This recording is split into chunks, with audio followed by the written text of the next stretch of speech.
Good morning, Unity San Francisco folks. I'm delighted to be able to share some thoughts with you here this morning. And in the light at the end of a somewhat longer tunnel than we expected phase of our pandemic. But I hope this message finds you well and in good spirits. And I'd love to jump right in. So when I was in college, I learned a critical lesson about human nature, and a lesson that has everything to do with the work that I do now around callings from a psychology class that I took. In the middle of the semester, the students in this class pulled a prank on the professor, and it was based on what he was teaching us at that point, which was called classical conditioning. So most people know about this idea from the experiment using the famous Pavlov's dogs, who were taught to salivate at the sound of a ringing bell. And I read recently, actually, that Pavlov's dogs is also the name of a perfume, which I think has very interesting implications, especially for the menfolk. But this is what we did. We took advantage of our professor's habit of pacing back and forth in front of the lecture hall whenever he delivered his lectures. So what we did is that whenever he paced over toward the windows, we very subtly pretended to be bored. So we slouched and fidgeted and doodled and stared vacuously to outer space. Which actually by mid-semester, it turned out some of us were pretty accomplished at. And whenever he paced over toward the door, again, very subtly, we now pretended to be interested. So we sat up a little bit straighter, we took notes, fixed in with keen scholarly expressions. By the time that day's class was over, we had our psychology professor glued to the door. It was singularly the highlight of my college years, and I half expected that when the bell rang at the end of class, he would begin to visibly salivate. But he denied us that pleasure. But what I saw was how incredibly easy it is, how appallingly easy it is to condition a human being, all right, to steer them from the outside. And by extension, of course, to be conditioned, and without a word being spoken. I mean, that experiment, the entire thing was conducted really in pantomime. And I figured that if it took us barely, 50 minutes to condition our psychology professor with a whole new set of behaviors, a new direction in life, if you will, I tried to imagine the effect on me of a lifetime's worth of that kind of conditioning by the time I was at that point 18. All right? I mean the thousands upon thousands of messages that all of us got while we were growing up, and that effectively instructed us in the rules of the game. Okay? What dreams are and are not bankable. What is and isn't possible. How are you supposed to behave in public? What is the reigning definition of success in the culture? What are you personally capable of? You know what I'm saying? Who pulls the strings in this game and who dances? And I think the cumulative effect of a lifetime's worth of that kind of conditioning effectively forms a kind of hypnosis. I don't think it even matters really whether the messages you get are negative or positive. It's a kind of hypnosis, and every kind of human community, families and schools and corporations and culture at large, they all pass along the message that conformity is rewarded and failure to conform is punished. I think it's really just a holdover from natural law, which tells us that those who leave the herd to go their merry way have a tendency to get eaten. I think it's more complicated in the human arena, but I think the warning stands, right? And even though, culture itself would not exist without the glue of conformity to some degree. I just think that the individuals in it can pay a steep price for that. And I think one of the prices we can pay is losing a working familiarity with who we really are. Okay? So, when I think of the notion of a calling, I think, cuts through a lot of that conditioning because it emanates from the part of each one of us that knows what it knows. All right? That knows, for instance, where other people leave off and where we begin. All right? And at a very early age, I've got a friend in San Francisco who years ago told me that she had a interaction with her 5-year-old daughter, Janaea, who apparently wanted to do something mommy didn't think advisable. So she said, "Janae, honey, I wouldn't do that if I were you." To which Janaea replied, with absolute innocence and certainty, "But mommy, you're not me." 5 years old. We knew where that line was. Okay? Callings emanate from the part of us that knows the feel of integrity in our lives and the feel of its absence. And I don't mean integrity as a moral issue here. I mean it really as a psychological issue, as in being in integrity with who you are. All right?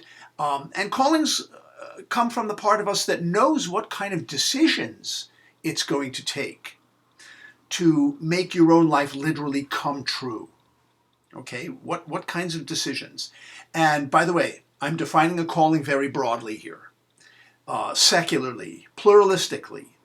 These are the signs and the signals and the messages and the promptings, the urgings, the sometimes even imperatives that come from deep inside your life and that tell you what it's going to take to stay true to true north. Tell you what it's going to take, for that matter, to stay true to the developmental imperatives of your life. In other words, the fact that they change over the course of time. And so I think will the callings that come through the being that's being called. Okay? So the kind of authenticity that I'm referring to here in this context is not even something I think people need to discover or figure out or go on a great pilgrimage to find, as much as I think it is often something we need to remember. Remember. Religion both mean exactly the same thing, which is to reconnect.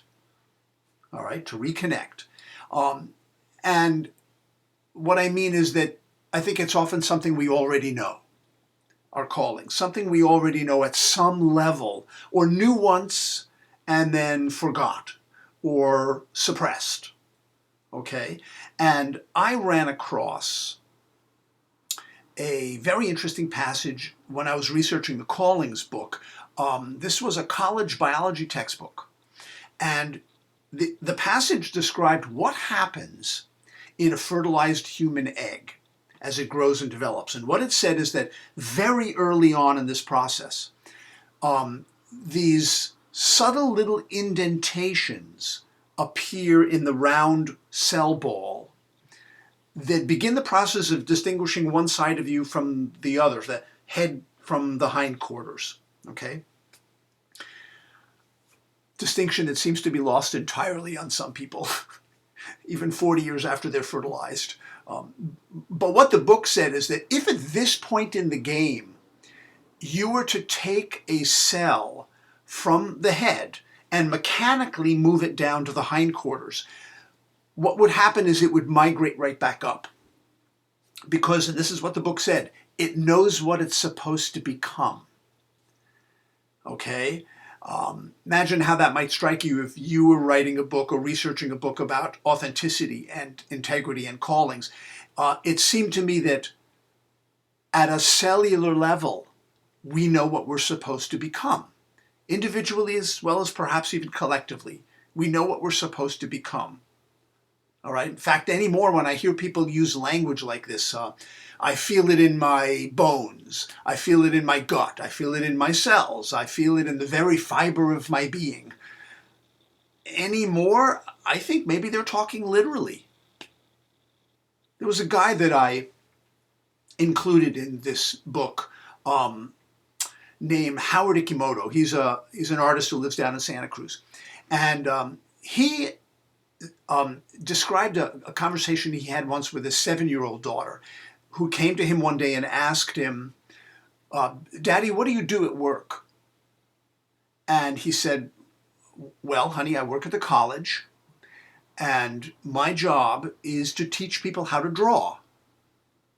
And he said that she looked back at him incredulous and said, Daddy, you mean they forget? Imagine how inscrutable that would seem to a 7-year-old child, that anyone could possibly forget how to draw. Okay? But the fact is we do forget. And interestingly, when I was interviewing people for the Callings book, one of the things that jumped out at me repeatedly was how many of the people I interviewed, now these are people who tend to be receptive and responsive to their calls, okay? How many of them told me that they had a self-reflective practice in their life? And the whole purpose of this was to strike up a conversation with the deep self or the higher self, all right? Some kind of self-reflective practice, all right, to ascertain these signs and signals and messages and promptings, okay? So that they don't have to start as polite whispers, which is what they do, but escalate to shouting and shoving the longer we ignore them. Okay, so these are people who have the receivers turned on. And nothing extravagant, these practices. Daily journaling was really common. Meditation, for some people, therapy, counseling is a self-reflective practice, all right? Artwork that's done in the service of self-discovery, as opposed to, say, exhibition. All right. Dream interpretation was really common. Regular short retreats, contemplative reading, regular intimate conversation, your participation in any kind of group whose members get together for the primary purpose of waking up. All right. So women's groups, men's groups, spiritual groups, mastermind groups, personal boards of advisors. Even 12-step groups will do it.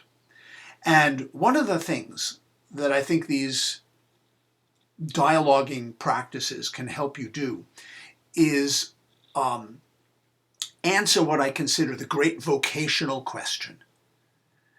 And that is not, what should I do with my life? It's not, what do I want to be when I grow up? It's not, what major should I declare? I think the great vocational question is, who am I? Who am I? What is my true nature as distinct from everybody else? The dictates of conformity and conditioning, the furry warmth of the herd and all that. Who am I? And I think the practices can also help you avoid what the mythologist Joseph Campbell considered the great sacrilege in terms of the soul's integrity. That's his language. The great sacrilege is what he called inadvertence. In other words, not paying attention, not being alert, not being awake, not having the receivers turned on. Just kind of bumbling along and stumbling along through life. All right. And I think that the practices can also help you see that really there's not just one calling in there. Contrary to what some people learn in, say, Catholic school, about there being one singular vocation per person, per lifetime. Your job is to figure this out before the curtain comes down or the clock strikes 12 or something, right? Rather, you find that there's lots of calls and in lots of different arenas. I suspect many of you have this experience, that you have multiple calls going on in your life simultaneously often, right? Because there are vocational calls, but there are also relationship calls. and lifestyle calls, moral calls, service calls, the ones you got when you were 20, assuming you got them, very different than the ones you get at 50. Different than the ones you're going to get at 75. So there's that kind of developmental arc once again. And in fact, I think you can spend so much time, and I've seen this happen in my line of work, you can spend so much time waiting around for the great big calling, the vocational burning bush, that you miss all the smaller calls that are right at your feet, and which I think of as really the fire drills for the bigger ones. There's a poet named Wallace Stevens who once said, "I don't ask for the full ringing of the bell. I don't ask for a clap of thunder. A scrawny cry will do." And I love that, because I think the scrawny cries approach to discerning calls is really where the power is. All right? Because they come in a tremendous variety of forms. And really it kind of pays to post sentries at all these various gates to apprehend them when they come through. Right? Because calls come as things like intuitions. I mean, an intuition is almost clinically a small calling, all right? They come as passions and gifts and dreams. All, from my research, it seems to me, all the religions of the world, for instance, seem to agree that dreams are one of the primary channels through which the gods and the goddesses have historically spoken to the mortals, okay? The author Tom Robbins, maybe you remember him, Another Roadside Attraction, even Cowgirls Get the Blues and all. He said, dreams don't come true. They are true. When we talk about our dreams coming true, we're actually talking about our ambitions, which is a whole nother story, right? And there was an amazing corroboration, I thought, for this idea that came out of Johns Hopkins University about a dozen years ago. I saw it in Time magazine. This was a study of pregnant women. And what they found was that the women who had an intuition about the gender of their baby, they were correct 71% of the time, which I thought was impressive all by itself. Of the women, however, who had a dream about the gender of their baby, they were correct 100% of the time. This is a Johns Hopkins study, all right? What does that say? I mean, we have access to very deep knowledge in there, and we're sleeping through it most of the time, okay? Callings also come through, and this is the level at which I encourage people to look at these things. They come as things like song lyrics you can't get out of your head for weeks, all right? Any of you ever heard of a novelist named Ann Tyler? Well, most people, if they know about her through one of the books that became a movie, The Accidental Tourist with William Hurt. But she's a brilliant observer of the dynamics between partners, couples. And she said, "I can always tell what my husband is really thinking by the tunes that he absent-mindedly hums in the car." So, gentlemen, take note, because I'm in the mood for love is really different than tied to the whipping post, okay? So callings also come through things like conversation you overhear in a restaurant that seems like it was spoken to you somehow, or a decision that needs to be made in your life now, not backburnered another 5 years, right? In other words, some issue that's hanging over your head waiting for resolution. That's a calling, in my experience, all right? Calls come as wherever there's friction in your life, wherever there's friction, because it's like in the natural world, friction occurs where changes are trying to take place or are taking place. So where does head argue with heart? Where does walk not quite match talk? Where does passion rub up against security? One of the primary dramas, by the way, in people's relationship to their callings. Where do you fight with people? What are you fighting for? You know? So, another one is calls come through the patterns that have established themselves in your life, certainly by this point in time.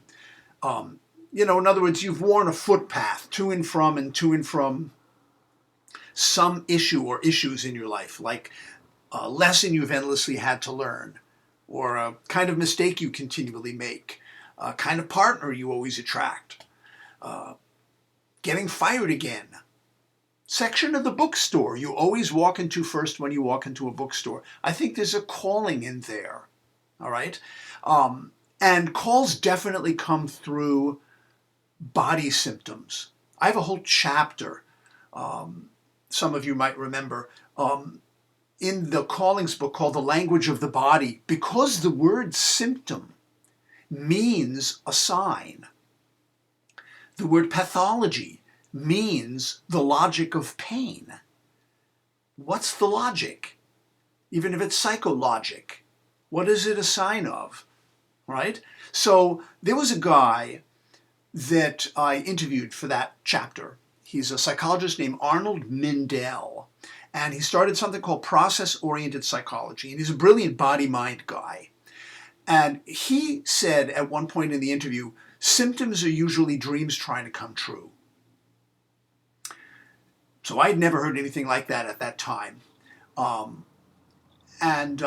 Frankly, it kind of corroborates a belief I've had myself for a really long time, which is that gifts and talents, especially the big ones, become needs. That is to be expressed. They become needs. And if those needs are not met somewhere along the line, they're going to turn into symptoms, all right, in your life of one kind or another. They could be physical symptoms that pretty much cover the waterfront, or emotional symptoms like anger or envy at other people's success, or feeling out of whack with yourself, things like that. And frankly, right after that interview, I had an experience that just helped me get it, what he was saying. I did a presentation at a writers' conference in Albuquerque, New Mexico, and after my presentation, I'm out in the lobby chatting with people, and a woman walks up to me, a complete stranger, walks up to me and says, one of those things that people won't typically say to you unless they're pretty sure they're never going to see you again. She said, hey, you know why I'm so fat? Which is not a question you're supposed to answer. And before I could even gather my wits, she answered it. She said, it's because I have so many stories inside of me I'm not writing down. So there is no science or philosophy I'm aware of that could dispute a self-diagnosis delivered with that kind of certainty. I mean, the woman knew her body was trying to tell her something. She apparently knew exactly what it was. She needed to be writing, right? It'd be interesting to me, as an aside, what happens to her if and as she begins to write. Does she lose weight? That would be fascinating to me. But the fact is, this was her self-assessment of her situation. Let me wind up here. I used to be a reporter for the Cincinnati Enquirer, among other papers, when I was in my 20s. And one of my favorite stories that I wrote in the years that I was there was a story about the circus coming to town. This is Ringling Brothers, Barnum and Bailey Circus. And I went down to the train station because they used to travel around the country on a train. In a fit of journalistic zeal, and therefore short-sightedness, I let the animal trainer of Ringling Brothers convince me that riding bareback on an elephant at the head of the Barnum and Bailey Circus parade through downtown would add color to my story. So, contrary to my Jungle Book fantasy about how someone gets up on an elephant, which is sort of being airlifted on its trunk, the only way to actually get up on the elephant was to use a plain old aluminum ladder. And the only way to stay up there, I was advised by the animal trainer, was to hang onto the elephant's ears. Okay? So, those of you who have ridden bareback on elephants, you probably know about this already, but elephant ears have a very unpleasant habit of flapping a lot, especially when they're hot, and it was high summer, and we're talking, elephant ear flaps here. We're not talking kitty cat twitching, right? So the only way to stay up on the elephant during that parade was to remain extremely flappable. Otherwise, I'd have been thrown, and it was 15 feet to the ground. A concern that, frankly, to be honest, paled in comparison to my concern about how stupid I looked up there. Because for one thing, I was wearing my business clothes. I mean, the animal trainer just sprung this bright idea on me at the last moment, and I'm wearing my business clothes. I'm up on this elephant. My pants are scrunched up above my knees, and the black socks. Whew, it was just a fashion tragedy, really. And you have to picture, I'm the first thing anybody saw in that parade. And I'm pretty sure I did not capture the theme of the show. All right, Ringling Brothers, the greatest show on earth. I probably did capture another one of P.T. Barnum's famous themes, though. There's a sucker born every minute. Probably got that one. But in looking back on that experience, and on what I've learned since then about what is involved in following a calling, that experience actually has a lot in common with it, in that I was caught by surprise and carried off by something much bigger than me, okay? In that it was nerve-wracking and thrilling simultaneously, and in that the elephant couldn't have cared less. I'll tell you what I mean by that. I've discovered a very unsettling truth, which is that my soul doesn't seem to care what price I have to pay to follow my calls. I hate this. This seems like a design flaw to me, frankly, but my happiness, my security, my vanity, my popularity don't seem to matter to it. It's not interested in making me rich or famous, not interested in whether I live a comfortable life, really not even interested in whether people like me or not. But what does seem to matter is hanging on to the elephant. That does seem to matter. The willingness to go for the ride, the big ride, the one that ensures that someday, if your life happens to be flashing in front of your eyes, at the very least, it will hold your interest. That much at least, okay? So, in closing, and in lieu of a guided meditation, I would love to share with you a poem that I think really cuts beautifully to the heart of this topic of following our callings. And it comes from one of my favorite poets, Mary Oliver. And it's called The Journey. So I'd love to share this with you right now. One day, you finally knew what you had to do and began. Though the voices around you kept shouting their bad advice, though the whole house began to tremble and you felt the old tug at your ankles. Mend my life, each voice cried. But you didn't stop. You knew what you had to do. Though the wind pried with its stiff fingers at the very foundations, though their melancholy was terrible. It was already late enough, and a wild night, and the road full of fallen branches and stones. But little by little, as you left their voices behind, the stars began to burn through the sheets of clouds, and there was a new voice, which you slowly recognized as your own, that kept you company as you strode deeper and deeper into the world, determined to do the only thing you could do, determined to save the only life you could save. So I wish each and all of us great good luck in our striding deeper and deeper into the world and into our own lives and after our own callings. And I want to thank you very much. And of course, thank you so much, Reverend Maggie, for inviting me to share this with your beloved community. And thank you all. And I'm going to sign off now. And blessings.